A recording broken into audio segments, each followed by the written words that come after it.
বাঙালি সংস্কৃতি, দাওয়াত হবে, উৎসব হবে, সব ঠিক আছে, কিন্তু চারুকলা থেকে মঙ্গল শোভাযাত্রাকে এই দেশের মুসলমান মেনে নিবে না। এটা হিন্দুদের একটি ধর্মীয় আচরণ, ধর্মীয় অনুষঙ্গ।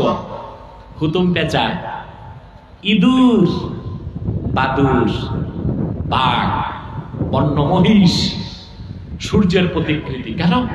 সূর্য হচ্ছে হিন্দুদের কাছে সূর্য দেবতা, ওটার প্রতিকৃতি। হিন্দু ধর্ম মতে পেঁচা হচ্ছে লক্ষ্মীর বাহন।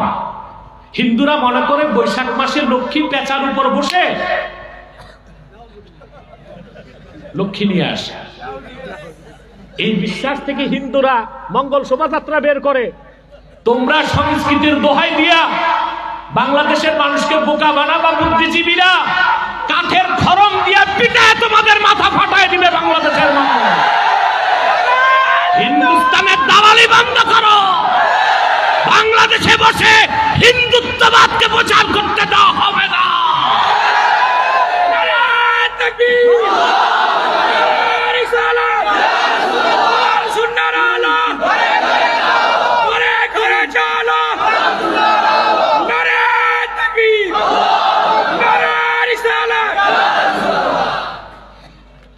আলেমদেরকে বলবো সৎ সাহস নিয়ে কথা বলুন। কয়টা নাস্তিক আছে বাংলাদেশে? যা সব নাস্তিক বাংলাদেশের এক করলে যা আছে তার চেয়ে বেশি বাংলাদেশে পেটি কুত্তা আছে।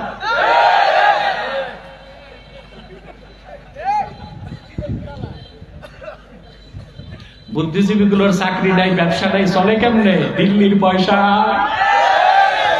তেল আবিবের পয়সা, ঠিক কিনা? কি আছে ওদের মাথায়? চুলও নাই। সিটি স্ক্যান করলে দেখবেন মাথার বাইরেও কিছু নাই, ভিতরেও কিছু নাই। সরকারকে বহুবার বলছি বুদ্ধিজীবীদের এমনি ফালায় না রেখে এদের মাথায় ঘাস চাষ করুন, অন্তত গরু ছাগল খাইয়া বাঁচবে, ঠিক কিনা? অতএব দিন ইসলাম হচ্ছে পরিপূর্ণ। এখানে আপনার সাংস্কৃতিক জীবন কি হবে ইসলাম বলে দিছে, রাজনৈতিক জীবন কি হবে ইসলাম বলে দিছে, আপনার অর্থনৈতিক জীবন কেমন হবে ইসলাম বলে দিছে। ইসলামকে গ্রহণ করার পর অন্য কোন দিন, ধর্ম, তন্ত্র, মন্ত্র মানা যাবে না। যাবে?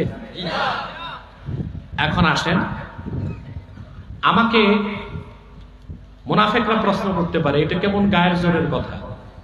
হ্যাঁ, Islam is the best, Islam is last, ইসলাম চূড়ান্ত, ইসলাম শ্রেষ্ঠ।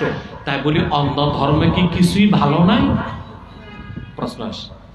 আমি শুরুতেই বলছি ইসলামের বাইরে ভালো খোঁজা যাবে না, খুঁজলে নেওয়া যাবে না। কেন? যুক্তিতে আসেন। ইসলাম ছাড়া পৃথিবীতে দুইটা ধর্ম আছে যাকে বলা হয় সেমেটিক রিলিজিয়ন। কি সেমেটিক? আরবিতে আসমানকে বলে সামা, সামা থেকে সেমেটিক। পশ্চিমারা স্বীকার করে যে সেমেটিক রিলিজিয়ন, আসমান থেকে যে ধর্মগুলো আসছে, ইসলাম, তার পূর্বে খ্রিস্টান, তার পূর্বে ইহুদি, এটা পশ্চিমারা বলে।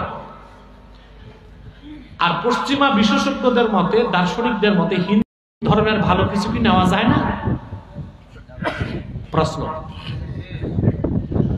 এক কথায় জবাব দিচ্ছি, ওষুধ যত দামি হোক, ডেট ফেল ওষুধ খেলে রোগী বাঁচে না মরে।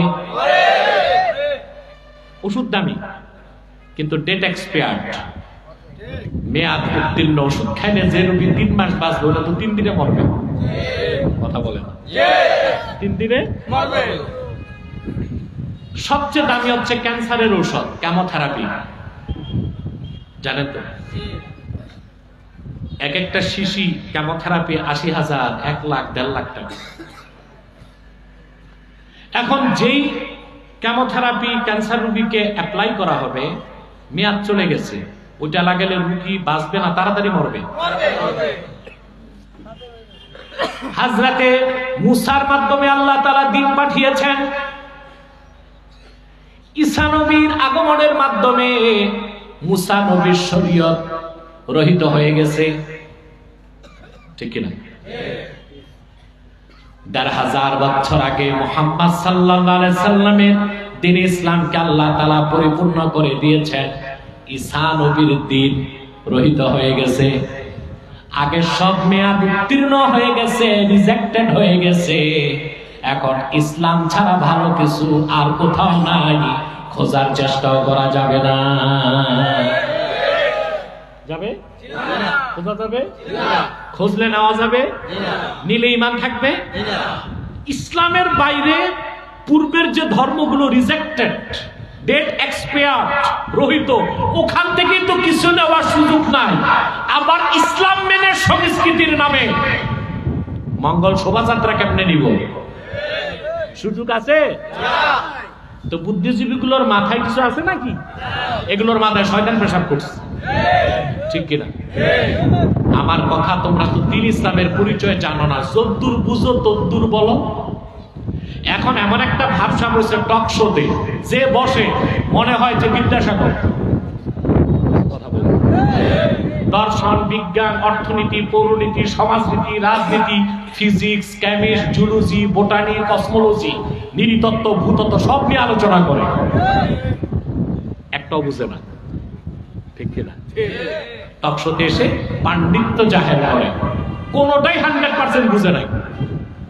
তাহলে দ্বীন পরিপূর্ণ, দ্বীন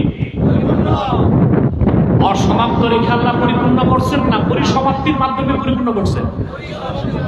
আল-ইয়াওমা আকমালতু লাকুম দীনাকুম ওয়া আতমামতু আলাইকুম নি'মাতি। সুবহানাল্লাহ। আল্লাহ বলে দিয়েছেন কিছু অসমাপ্ত রেখে পরিপূর্ণ করি নাই। মুসলমান, মুহাম্মদ সাল্লাল্লাহু আলাইহি ওয়াসাল্লাম ১,৫০০ বছর আগে যে পূর্ণাঙ্গ দ্বীন আমাদেরকে দিয়ে গেলেন, এই দ্বীন পুরাটা মানলেই আপনি মুসলিম, ঠিক কিনা? আমল যদি কম হয় বেঁচে যাবেন, কিন্তু দ্বীনের ক্ষুদ্র একটা বিষয় যদি আপনি অস্বীকার করেন কাফের হয়ে যাবেন। এবার থাকবে কথা বলেন। আজকে আমরা দ্বীন ইসলাম ছেড়ে মুসলমানরা বদ্দীনের পিছে দৌড়াই, সেজন্য পৃথিবীর বিভিন্ন ভূখণ্ডে আমরা মার খাচ্ছি। জিল্লতিয়ার অবমাননার যে কলঙ্কিত মালা পরিধান করেছি, সেই দিনই এই কলঙ্কিত লজ্জা, অবমাননা, তুচ্ছতা, লাঞ্ছনার কলঙ্কিত মালা ছুঁড়ে ফেলে ইসলামের বিজয় ঝান্ডা হাতে নিতে পারবো, যেদিন আবার মানব রচিত তন্ত্র মন্ত্র মতবাদ ছেড়ে দ্বীন ইসলামে ফিরে আসবে, ঠিক কিনা? আবু দাউদ শরীফের হাদিস, আল্লাহর হাবিবের সাথ করেছেন, ইদা তাবায়াতুম বিল আইনা ওয়া আখাযতুম আযনাবাল বাকর ওয়া রাদিতুম বিয-যার'i ওয়া তারাকতুমুল জিহাদ সাল্লাল্লাহু আলাইকুম যুল্লান লা ইয়ানযাউহু হাত্তা তারজিউ ইলা দীনিকুম। আবু দাউদ শরীফের হাদিস। আল্লাহর হাবিব বলেছেন, তোমরা যখন হারাম ব্যবসা করবা বাহানার মাধ্যমে, কিসের মাধ্যমে? এটা কিন্তু আমাদের মধ্যে আছে। দাড়ি আছে, দাড়ি পেকে গেছে, সুদ খায় না, তো টাকা নিছেন, বলছে না আমি তো সুদ টুদ খাই না, ওই মাসে 1 বস্তা চাল দিয়ে, 1 বস্তা তো 12 মাস পর 10,000 টাকা ফেরত নিছে, ফাঁকে দিয়া 12 বস্তা চাল খাইছে, ওইটাই সুদ। এমনি খায় নাই, এটা হচ্ছে এই না, এটা কি বাহানা। সরাসরি সুদ খাইতে পারে না, হিলা করে খায়। কি করে খায়? দেখেন না বড় কর্মকর্তারা ঈদের আগে ঘুষ খায় সেমাইয়ের নামে। কি নামে? মাতবররা বিচারে বসলে ঘুষ খায় পান সুপারির নামে, ঠিক কিনা? কিসের নামে? পান সুপারির নামে, ঠিক কিনা? শিক্ষা প্রতিষ্ঠানের রেজিস্ট্রেশনের আগে শিক্ষক যে ভালো মানুষ, হেও ঘুষ খায় মিষ্টি খাওয়ার নামে। কোথায় যাবেন? বাস্তব। এখন বাংলাদেশ জাহান্নামের কিনারায় চলে আসছে। আজিমপুর কবরস্থানে মরার পর ঘুষ দিয়া দাফন হইত। ওখানে রাতে যাবেন, আজিমপুর কবরস্থানের গেট বন্ধ, বাহানা করবে যে না রাত 8টার পর দাফন, আপনি কি লাশ পচাবেন? একজন এসে বলবে 1010 টাকা দেন, ব্যবস্থা হবে। বাহ, মরার পরও ঘুষ দিয়া কবরে গেল। এই সুদ আর ঘুষ ছাড়তে হবে, বাহানা করেও হারাম কিছু খাওয়া।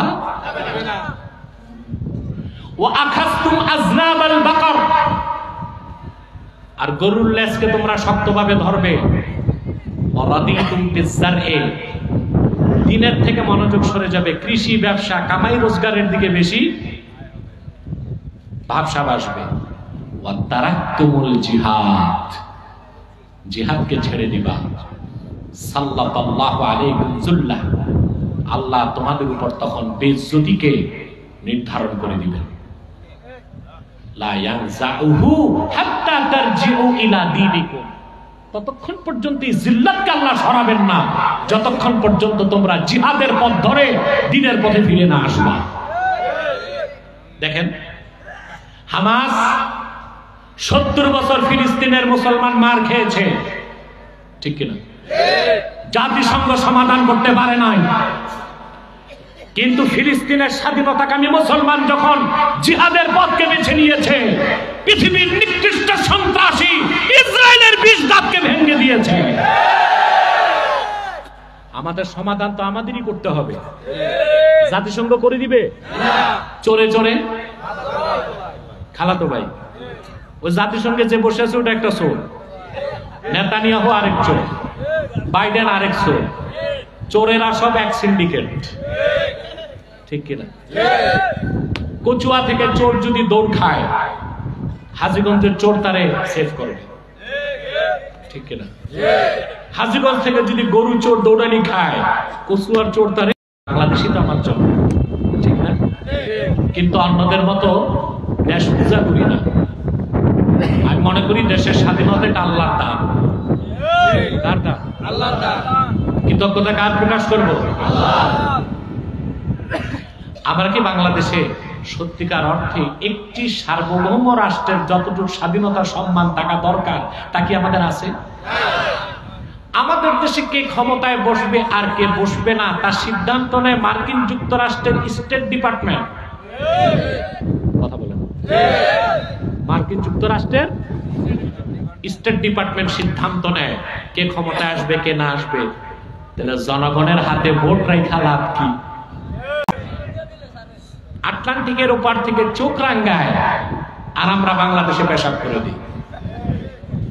ঠিক তার ব্যতিক্রম আফগানিস্তানে, ওরা আমেরিকারে বুড়া আঙ্গুল দেখায়, ঠিক কিনা?